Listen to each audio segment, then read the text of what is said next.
nothing else like it, and as a test of physical and mental endurance, it has no equal. Other sports may be as intense, as pressurized, as hard for short periods, but the Tour is on day after day after day. Today I'm going to inform you about the history of the Tour de France, the route of the Tour de France, and the different jerseys that the riders wear in the Tour de France.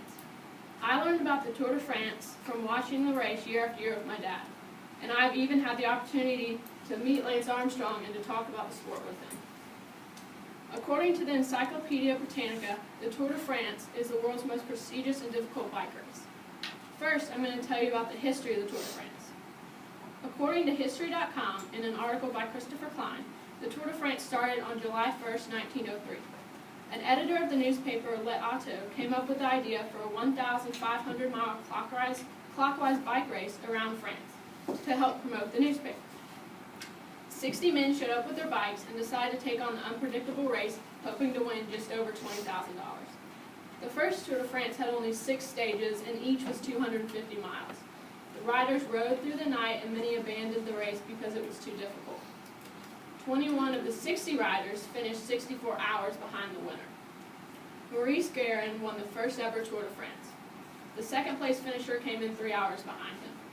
Maurice was later accused of illegally taking food from outsiders, and so he was disqualified.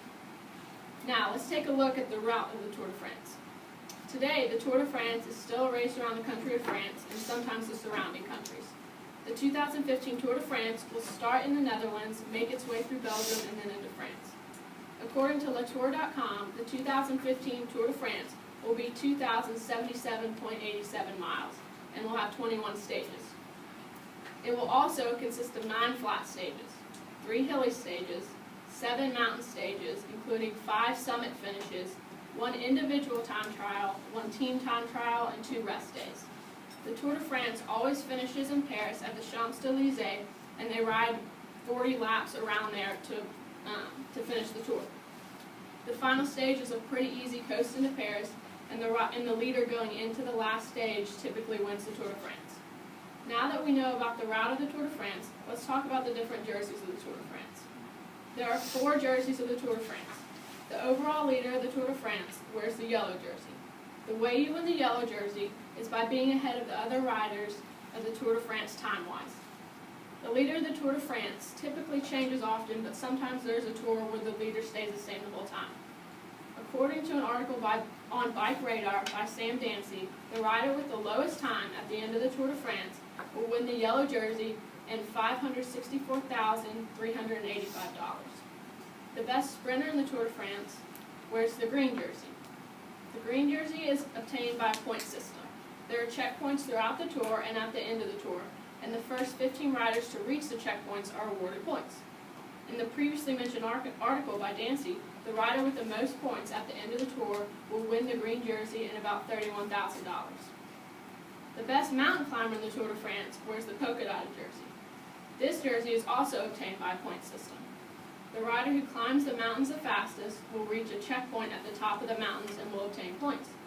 The rider with the most points at the end of the Tour de France will win the polka dot jersey and the same amount of money as the winner of the green jersey, about $31,000. The white jersey is awarded to the best rider under the age 25. This jersey is much like the yellow jersey where it's based on the clock. In the previously mentioned article by Dancy, the rider with the best young rider is awarded the white jersey and about $25,000. Now that we have learned about the history and the route and the jerseys of the Tour de France, I hope that you're informed about what a difficult race the Tour de France is. In conclusion, the Tour de France is a cycling race and test of human endurance and strength. I hope that you all will watch part of the Tour de France this year, which takes place from July 4th through the 25th.